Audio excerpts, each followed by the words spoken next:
عزیز بھائیوں اور بہنوں، عقیدہ کتنا ضروری ہے، عمل کس قدر اہم ہے، زیادہ نیکیاں کرنا، زیادہ برائیوں سے بچنا، یہ کتنا ضروری ہے، اس میں کوئی شک نہیں۔ نیکیاں کرنی چاہیے، برائیوں سے بچنا چاہیے، لیکن ان باتوں سے بھی زیادہ اہم بات یہ ہے کہ ہم کس راستے پر چلتے ہوئے نیکیاں کر رہے ہیں اور کس راستے پر چلتے ہوئے برائیوں سے بچ رہے ہیں۔ گاڑی کا چلنے کے لائق ہونا، گاڑی کی بریکیں ٹھیک ہونا، یہ بڑا اہم ہے سفر کرنے کے لیے، لیکن سب سے اہم یہ ہے کہ کیا وہ ٹارگٹ کی ہدف اور ٹارگٹ اور منزل والے روڈ پر جا رہی ہے یا کسی اور روڈ پر جا رہی ہے۔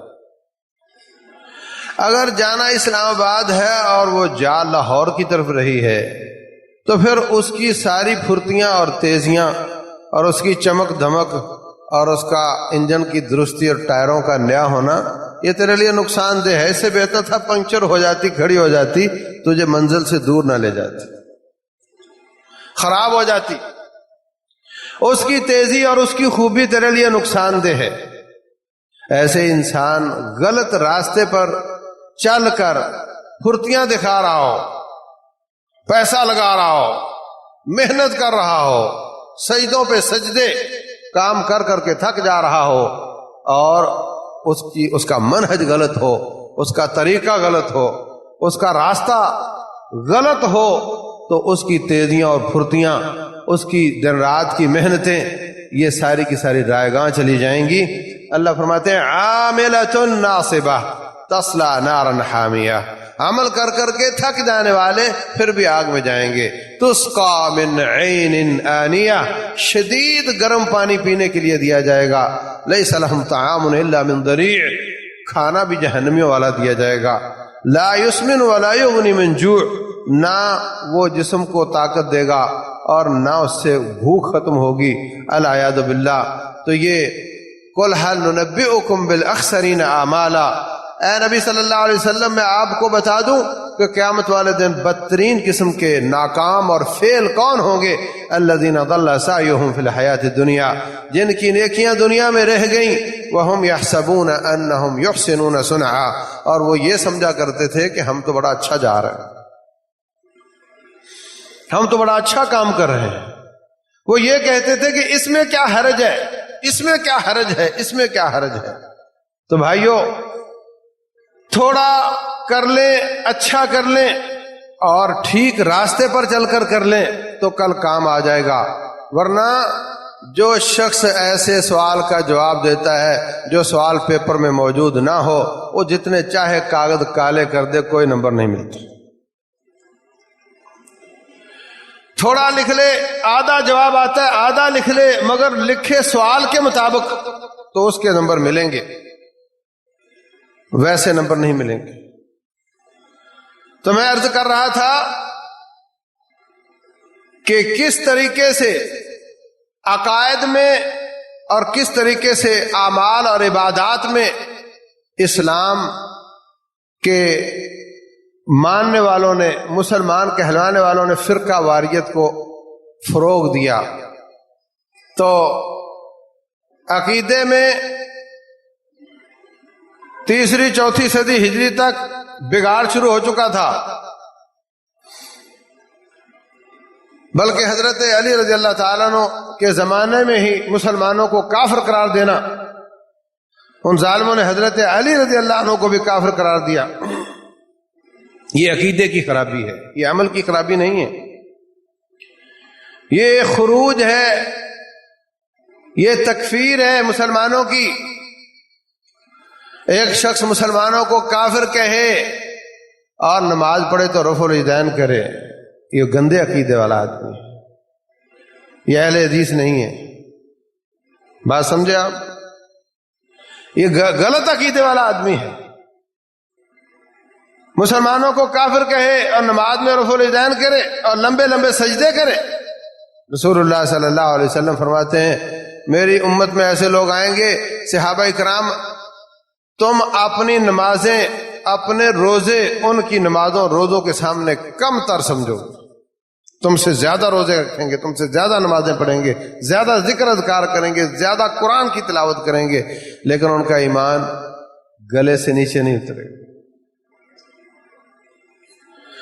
تو اس لیے حضرت علی رضی اللہ عنہ کو اللہ کہنے والے یہ بھی عقیدے کی خرابی ہے، حضرت علی رضی اللہ عنہ کو نعوذ باللہ کافر کہنے والے یہ بھی عقیدے کی خرابی ہے جو اس وقت شروع ہو گئی تھی۔ پھر میں نے بتایا تھا آپ کو کہ جیسے جیسے عباسی زمانہ آیا اور ایرانیوں کی مدد سے اور بعد میں ترکی آ گئے، ان کی بغل میں یونان ہے، یونان کی کتابوں کے ترجمے ہو گئے، تو فلسفہ، منطق، جدل، علم الکلام،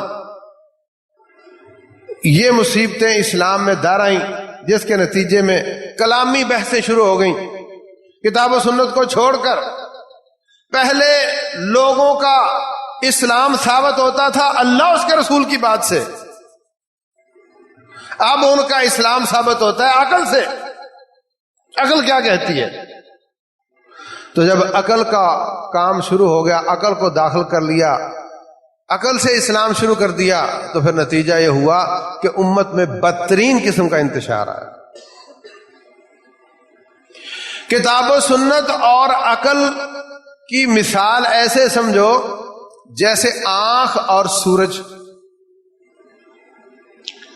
آنکھ جتنی چاہے ٹھیک ہو، سورج نہ ہو، اندھیرا ہو تو آنکھ کام نہیں کرتی، اور سورج جتنا چاہے آب و تاب کے ساتھ ہو، آنکھیں نہ ہو تو نظر کچھ نہیں آتا۔ کتاب و سنت نور ہے، سورج ہے، اور انسان کا دل، اس کی عقل، یہ اس کی آنکھ ہے۔ اگر کتاب و سنت کو پڑھے مگر غور و فکر نہ کرے تو بھی اس کو راستہ نظر نہیں آتا۔ اپنے دل کو، اپنی سمجھ کو، اپنے دماغ کو حرکت میں نہ لائے اور کتاب و سنت پڑھتا رہے، اس کو ہدایت نہیں مل سکتی، یہ سیدھے راستے پر نہیں چل سکتا، اس کو راستہ سجائی نہیں دے سکتا، یہ ٹامک ٹوئیاں مارے گا، کسی کھڈے میں گرے گا، گمراہ ہو جائے گا، راستہ گم ہو جائے گا اس کا۔ لیکن اگر اپنی عقل اور اپنی آنکھیں بہت تیز ہوں اس کی، لیکن کتاب و سنت سے روشنی حاصل نہ کرے تو بھی کسی کھڈے میں گرے گا، ہدایت نہیں پا سکتا۔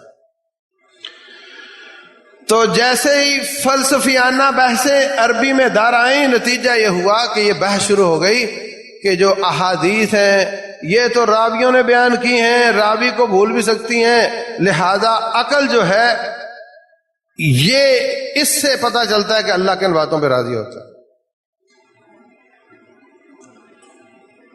نتیجہ یہ نکلا کہ وہ امور جو غیب سے تعلق رکھتے ہیں، جو صرف کتاب و سنت سے ثابت ہو سکتے ہیں، وہ بھی عقل کے ساتھ ثابت کرنا شروع کر دیا۔ اب اللہ تبارک و تعالی کہاں ہے؟ یہ تو اللہ سے پوچھو نا وہ کہاں ہے۔ آپ کے پاس ایک لونڈی کو لایا گیا، پوچھا گیا، صحابی کہتے ہیں اللہ کے رسول علیہ الصلوۃ والسلام میری بکریاں چرا رہی تھی، اس نے سستی کری اور ایک بھیڑیا میری بکری کو اٹھا کر لے گیا، مجھے غصہ آیا، میں نے اس کو تھپڑ مارا، اب مجھے اس پہ ترس آ رہا ہے، میں اس کو آزاد کرنا چاہتا ہوں، آپ دیکھیں اگر تو یہ مومن ہے تو میں اس کو آزاد کر دیتا ہوں۔ رسول اللہ صلی اللہ علیہ وسلم نے جو اس کا ایمان پرکھنے کے لیے سوال کیا وہ یہ نہیں تھا پڑھ لا الہ الا اللہ، کلمہ آتا ہے، نہیں، یہ نہیں پوچھا۔ اچھا بتاؤ رب کتنے ہیں؟ ایک ہے، زیادہ ہے، شرک تو نہیں کرتی؟ یہ نہیں پوچھا، بلکہ جو سوال الہیات میں کیا، جو توحید میں، عقیدے میں سوال کیا، وہ پہلا سوال یہ تھا این اللہ، اللہ کہاں ہے؟ کہنے لگی اللہ فی السماء، اللہ آسمانوں پر۔ دوسرا سوال من انا، میں کون ہوں؟ کہتی ہے انت رسول اللہ، آپ اللہ کے رسول ہیں صلی اللہ علیہ وسلم۔ لونڈی ہے، کتنا اچھا عقیدہ ہے اس کا۔ یہ سوال اگر ہمارے ملک میں کیا جائے تو 90% لوگ فیل ہو جائیں، 90% لوگ فیل ہو جائیں۔ نص موجود ہے، سنت صاف ظاہر موجود ہے، 90% لوگ نہیں مانتے اللہ کہاں ہے. کیوں؟ عقیدہ یہ ہے کہ یہ حدیث سے ثابت نہیں ہوگا، یہ ہماری عقل سے ثابت ہوگا. عقل کیا کہتی ہے؟ عقل یہ کہتی ہے اللہ دیکھیں اوپر نیچے دائیں بائیں اور آگے پیچھے، یہ 6 جہتیں ہوتی ہیں، 6 ڈائریکشنز. اور یہ ساری کائنات رب الجلال کی مخلوق ہے. اوپر مخلوق ہے، نیچے مخلوق ہے، دائیں بائیں مخلوق ہے، آگے پیچھے بھی مخلوق ہے. اب اگر ہم کہیں اللہ اوپر ہے تو اوپر تو مخلوق ہے، تو مخلوق کے اندر خالق کیسے ہو سکتا ہے؟ عقل نہیں مانتی. اور اگر کہیں نیچے تو نیچے بھی مخلوق ہے اور خالق مخلوق میں کیسے ہو سکتا ہے؟ پھر خالق محدود کیسے ہو سکتا ہے نیچے کے لفظ میں؟ اور دائیں اور بائیں بھی مخلوق. لہذا اللہ ہر جائی ہے، ہر جگہ. سمجھ آئی؟ چاند تاروں میں تو مرغزاروں میں تو ہے. دیکھو ظالم کہاں سے بھاگے، چاند تاروں میں گھسا دیا. کہتا ہے مندر ٹھا دے، مسجد ٹھا دے جو کچھ ٹہندا، ایک بندے دا دل نہ ٹھاویں. آگے آیت ہے 31 پارے کی، سب کو یاد ہوگی. بولو. یعنی اوپر نیچے تو مخلوق تھے اور وہ عقل کا تقاضا تھا کہ اس میں اللہ نہیں ہو سکتا، تو دل میں اللہ، تو دل کیا خالق ہے؟ نعوذ باللہ. دل میں اللہ کہاں سے آ گیا؟ آپ نے دیکھا روڈ پر دل بنا کر اس میں اللہ لکھا ہوتا ہے، روڈ پر اس کے اشتہار لگائے ہوتے ہیں. یہ کوئی فرسودہ اور سابقہ 4 5ویں صدی کا عقیدہ ہی صرف نہیں ہے، یہ آج کے لوگوں کا بھی عقیدہ ہے. اچھا بھائی اللہ ہر جگہ ہے تو جہاں گٹر ہے وہاں، جہاں کچرا کنڈی وہاں، تو سوچ میں پڑ گیا. عقل ہے نا، عقل سے سوچنا، کتاب و سنت سے تو پرکھنا نہیں. اچھا پھر اگر یہ بات ہوئی تو پھر وہاں تو نہیں ہو سکتا اللہ. ہاں تو کہا کھیت کھلواڑ ہوگا، کیاری پھول ہوں گے، وہاں اللہ ہوگا. اور جہاں کچرا کنڈی ہوگی وہاں نہیں ہوگا. تو پھر نعوذ باللہ چھنی ہوا اللہ تعالیٰ، کہیں ہے کہیں نہیں.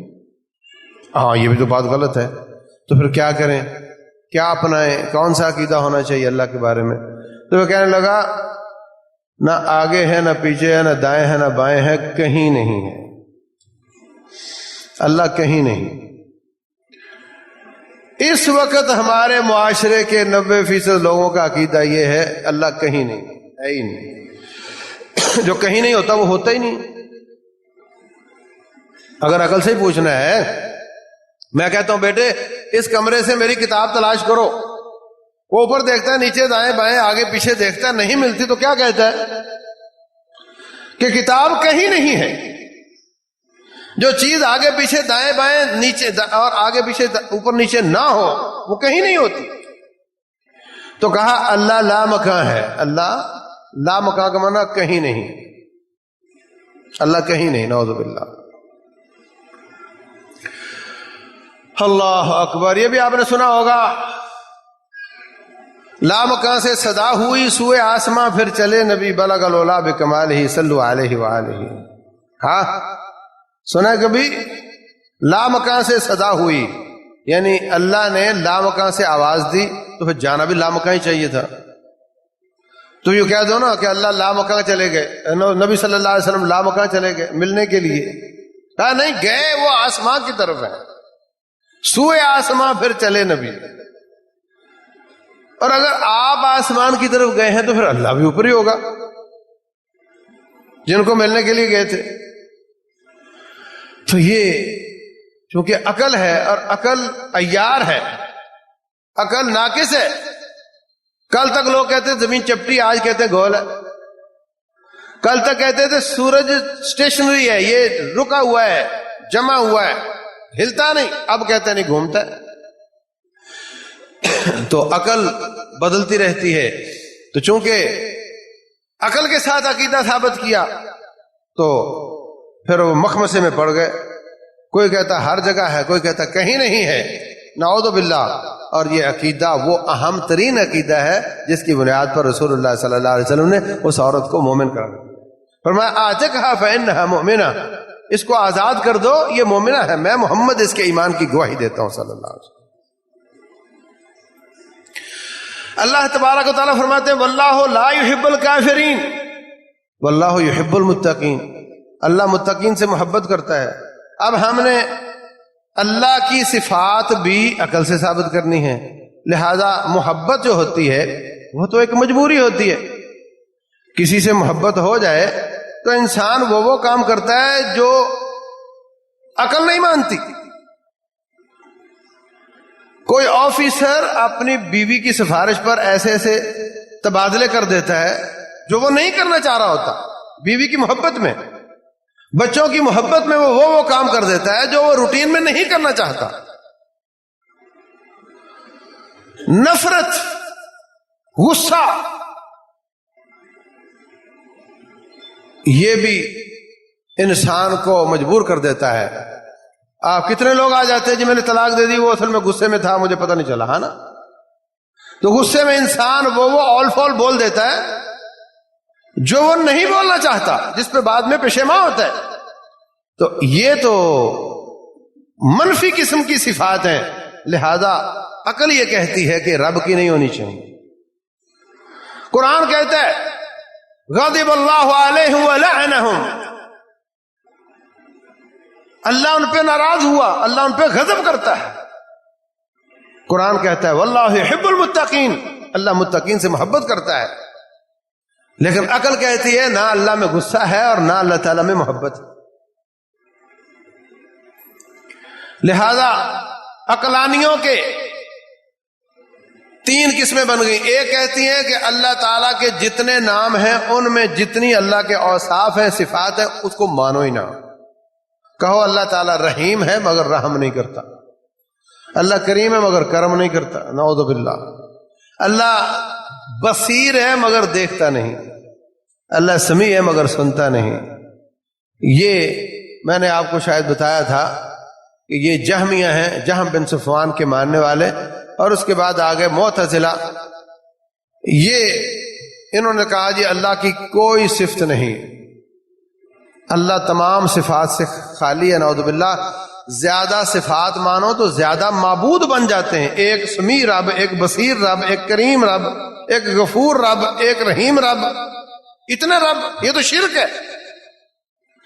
لہذا ایک اللہ مانو اور رب کا کوئی نام نہیں، نام مان لو ٹھیک ہے، اس میں صفات کوئی نہ مانو، کیونکہ یہ تعدد صفات سے تعدد ذات لازم آتی ہے، یہ عقل کا تقاضا ہے۔ لہذا اللہ کی تمام صفات کا انکار کر دیا، نعوذ باللہ۔ ارے ظالموں، ایسا رب جو دیکھ نہ سکتا ہو، بول نہ سکتا ہو، جو رب سن نہ سکتا ہو، وہ کائنات بنا کیسے لے گا اور اس کو چلا کیسے لے گا؟ ابو الحسن اشعری رحمہ اللہ بعد میں توبہ کر گئے تھے اپنے عقیدے سے۔ انہوں نے کہا بھئی اتنی زیادتی بھی تو غلط ہے نا کہ اللہ تعالیٰ کی ساری صفات چھین لی جائیں، کم از کم اتنی تو اس کو اجازت دو، نعوذ باللہ، کہ جس سے وہ کائنات کو چلا سکے۔ تو انہوں نے کہا جی ہم 7 صفات رب کی مانیں گے، باقی کا انکار کریں گے۔ 7 صفات کون سی ہیں؟ میں نے ان کو یاد کرنے کے لیے ایک مثال بنائی ہوئی ہے، میں نے بنائی ہوئی ہے۔ مثلا میں لیٹا ہوا تھا کمرے میں، باہر شور ہوا، طالب علم شور کر رہے تھے، میں اٹھ کر دیکھا 2 طالب علم شور کر رہے ہیں، 3 4۔ میں نے ان کو ڈانٹا اور کہا خاموش ہو جاؤ، جاؤ جا کر کے آرام کرو۔ اتنا کام کرنے کے لیے جتنی صفات چاہیے ہیں اتنی مانتے ہیں، باقی سب کا انکار کرتے۔ اتنا کام کرنے کے لیے 7 صفات چاہیے کم از کم۔ نمبر 1،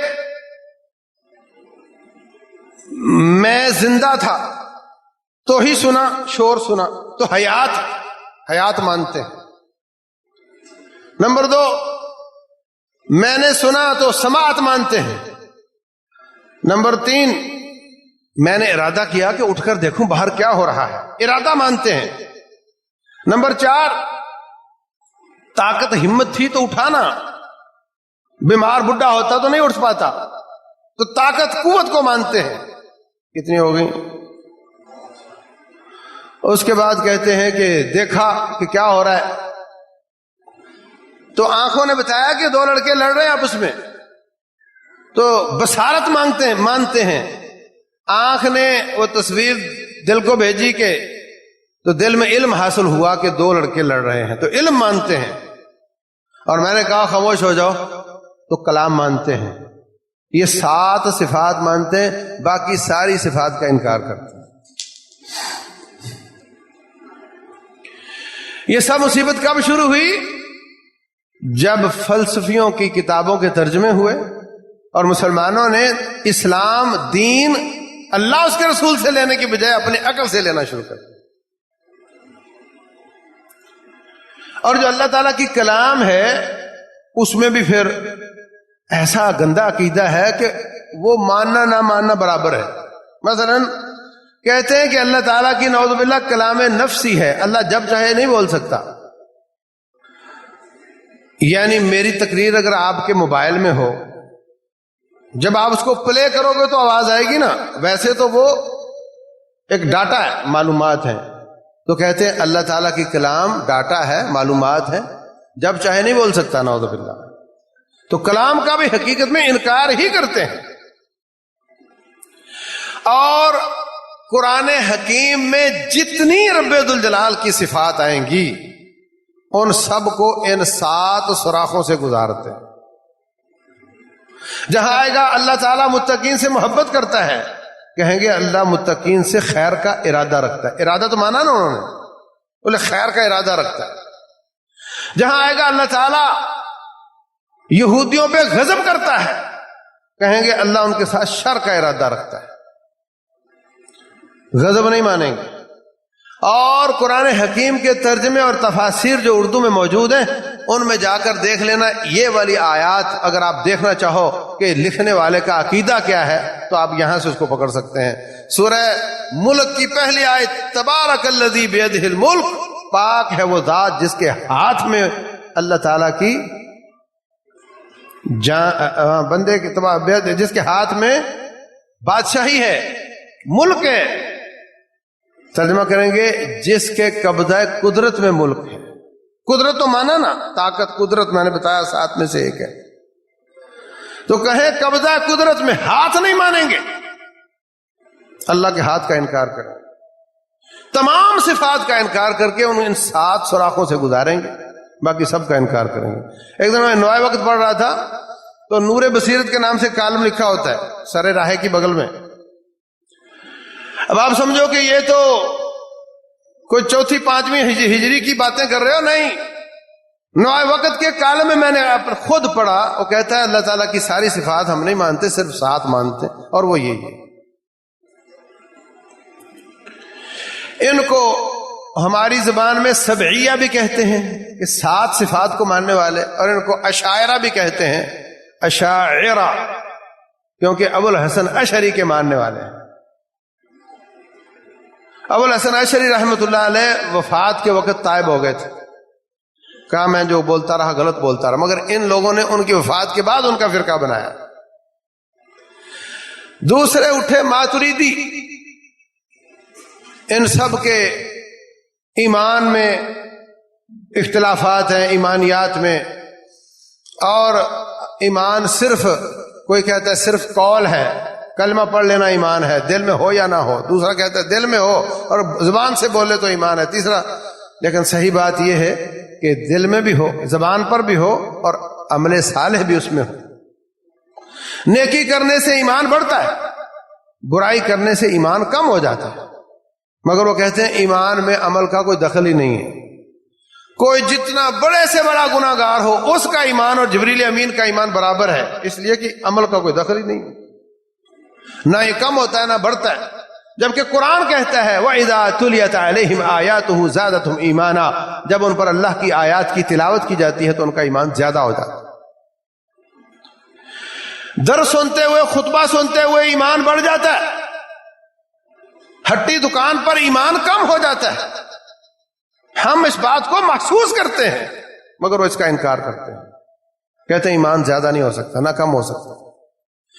تو ماتریدیہ نے بھی یہی 7 صفات مانی، 8ویں ایک صفت کا اضافہ کیا، بولے تکوین۔ اللہ کہتا ہے کون ہو جا تو ہو جاتا ہے، یہ بھی اللہ کو ضرورت ہے بھئی، یہ بھی مان لو، نعوذ باللہ۔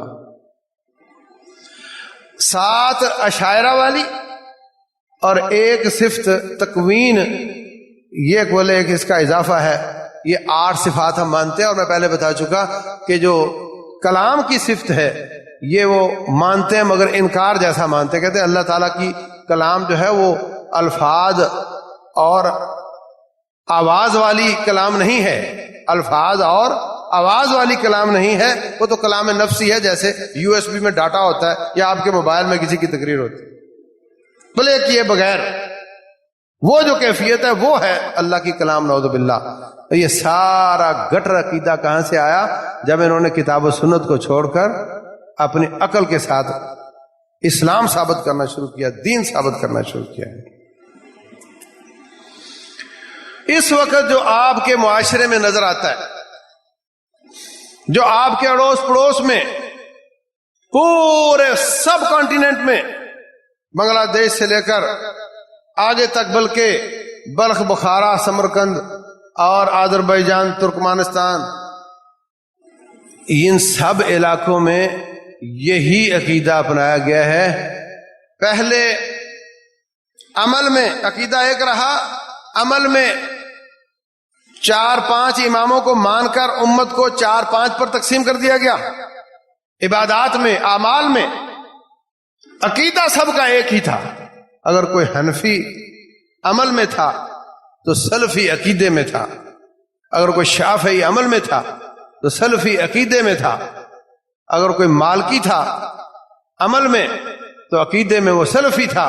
لیکن جب یہ فلسفیانہ باتیں، عقل پرستی کی باتیں اسلام میں دار آئیں، اس کے بعد پوری امت کی حالت یہ ہو گئی کہ وہ کچھ لوگ اس سیلاب کے سامنے کھڑے رہے، ہم اپنا عقیدہ وہی رکھیں گے جو صحابہ کرام والا ہے، ہم نہیں چینج کریں گے، تو وہ ہو گئے،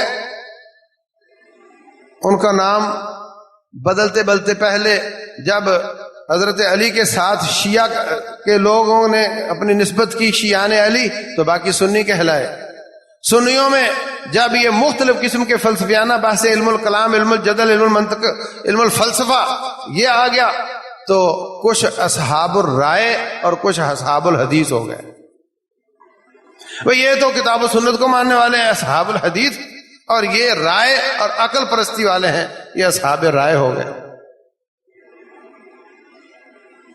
عقیدے میں اب یہ ہو گئے، عقیدے میں اصحاب الرائے اور عمل میں کوئی شافعی، کوئی مالکی، کوئی، اور اکثر تو احناف اصحاب الرائے کہلائے اس میں۔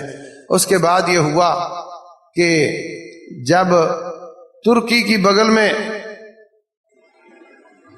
میں آپ کو بتایا کہ قدیم تہذیب تھی یونان کی، اور ان میں وہ تھی رہبانیت، عیسائیوں میں ترک دنیا، دنیا کو ترک کرنا، اور تھوڑے کپڑوں میں تھوڑے کھانے کے ساتھ گزارے کرنے، شادیاں نہیں کرنی، یہ جو رہبانیت تھی وہ صوفیت کے نام پر مسلمانوں میں آ گئی۔ اور آج بھی ترکی رقص، صوفی رقص ترکیہ سے آتا ہے، اور یہ قبر اور قبر پہ بیٹھنا، مجاور بننا، اور ترک دنیا، وہاں جا کر چلے کاٹنا اور خانقاہی نظام چلانا، یہ سب چیزیں وہاں سے مسلمانوں میں آ گئی۔ تو پہلے تھے اعمال اور عبادات میں حنفی اور عقیدے میں سلفی، اب ہو گئے عقیدے میں عقل پرست، پھر ہو گئے عقیدے میں صوفی، عقیدے میں صوفی اور عمل میں حنفی۔ اور صفات کے باب میں اشعری اور ماتریدی، 7 صفات ماننے میں اشعری اور ماتریدی۔ اور اس کے بعد پھر جو ڈٹے رہے، کہنے لگے ہم تو نہیں مانتے، جو کچھ بھی دنیا میں ہو رہا ہے ہم نہیں مانتے، ہم اسی اصل پر ہیں، ہم اپنے اور اپنے نبی کے بیچ میں کسی تیسرے کو کھڑا نہیں کرتے۔ تو وہ اصحاب الحدیث اور اصحاب الرائے کے بعد جو ان کی آہستہ آہستہ تقسیم ہوتی گئی تو وہ بن گئے اہل الحدیث، اور دوسرے بن گئے مختلف ناموں کے ساتھ. پھر کسی نے ایک بندہ اپنے اور اپنے نبی کے بیچ میں کھڑا کیا تو اس کے نام کا فرقہ بنایا. عمل میں ابو حنیفہ رحمہ اللہ کا فرقہ بنا لیا، اور عقیدے میں ابو حنیفہ رحمۃ اللہ علیہ کو یہ لوگ نہیں مانتے، اور کتابوں میں بہت لکھتے ہیں اس پر. یہ کوئی راز کی بات نہیں، یہ کوئی چوٹ نہیں، یہ کوئی تانا نہیں. وہ اس بات کو برملا بیان کرتے اور کتابوں میں لکھتے ہیں کہ ہم عقیدے میں ابو حنیفہ رحمہ اللہ کو فالو نہیں کرتے. عقیدے میں کس کو فالو کرتے ہو بھائی؟ بتا دیا آپ کو. صفات میں کوئی اشعری ہے، کوئی ماتریدی ہے. اور تصوف میں جو دیوبند سے تعلق رکھتے ہیں وہ نقش بندی ہیں زیادہ، اور جو بریلوی سے تعلق رکھتے ہیں وہ قادری اور چشتی ہیں زیادہ. تو ادھر سے پیچھے سے قادری اور چشتی کا سلسلہ شروع کیا، بیچ میں احمد رضا خان بریلوی کو مانا تو وہ بریلی شہر سے تعلق رکھتے تھے اس لیے بریلوی ہو گئے. یو پی کا شہر دیوبند، وہاں پہ مدرسہ تھا، وہاں سے فارغ ہوئے تو یہ دیوبندی ہو گئے. ہمارے ہوتے تھے پیر بدی الدین راشدی رحمۃ اللہ علیہ سندھ میں. کسی نے ان سے پوچھا کہ آپ کیا ہیں؟ کہنے لگے مسلمان ہوں. نہیں مسلمان تو مطلب یہ کہ دیوبندی ہو یا بریلوی ہو. تو کیا ہو؟ تو کہنے لگے سندھی ہوں. وہ سندھی تو ہم بھی ہیں، ہم تو آپ سے اپنا فرقہ پوچھ رہے ہیں. کہنے لگے بریلی بھی شہر ہے، وہاں کا رہنے والا بریلوی کہلاتا ہے، اور دیوبند بھی شہر ہے، وہاں کا رہنے والا دیوبندی کہلواتا ہے، اور میں سندھ سے ہوں تو میں سندھی کہلواتا ہوں. تو اس طریقے سے امت تار تار فرقہ در فرقہ بڑھتی چلی گئی.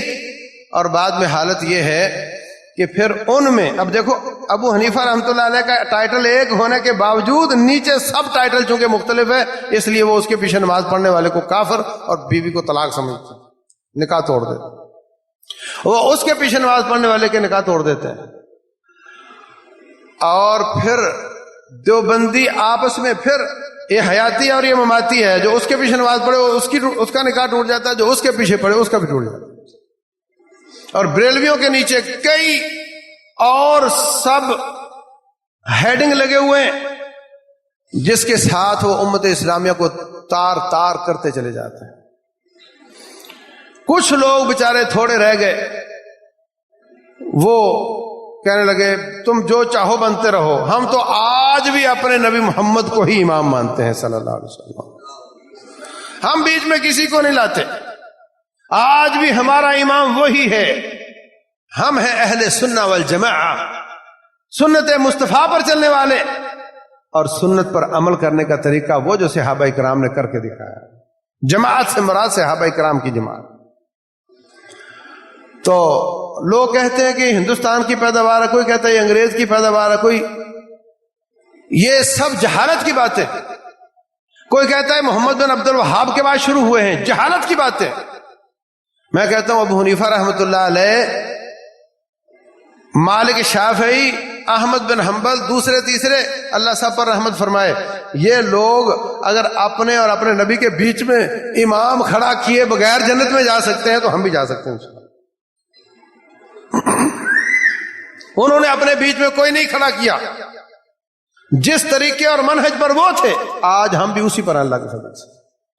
ہم علی الاعلان کہتے ہیں ہم ہزاروں گناہوں کے مرتکب ہیں، بڑے گناہ گار ہیں، لیکن جو بات کرتے ہیں اسلام کے مطابق ہم اس کی دلیل کتاب و سنت سے دینے کے پابند ہیں. جس کو ہم دین سمجھتے ہیں اس کی دلیل دینے کے ہم پابند ہیں. اور اگر ساری امت اس بات پر آ جائے کہ مولوی صاحب سے پوچھے یہ جو دین بیان کر رہے ہیں اس کی دلیل کہاں ہے، تو فرقہ واریت ختم ہو سکتی. ہمارے ہاں دلیل ریفرنس پوچھنا گناہ سمجھا جاتا، گستاخی سمجھا جاتا. بھئی یا تو آپ نبی صلی اللہ علیہ وسلم سے ملے ہیں تو پھر تو ٹھیک ہے، ہم آپ سے دلیل نہیں پوچھتے.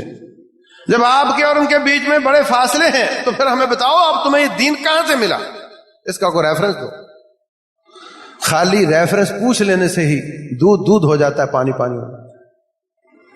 تو ہمیں اس بات کو اچھی طرح سمجھ لینا چاہیے کہ جتنی چاہو نیکیاں کر لو، اگر خط سیدھا نہیں تو کسی کام کی نہیں۔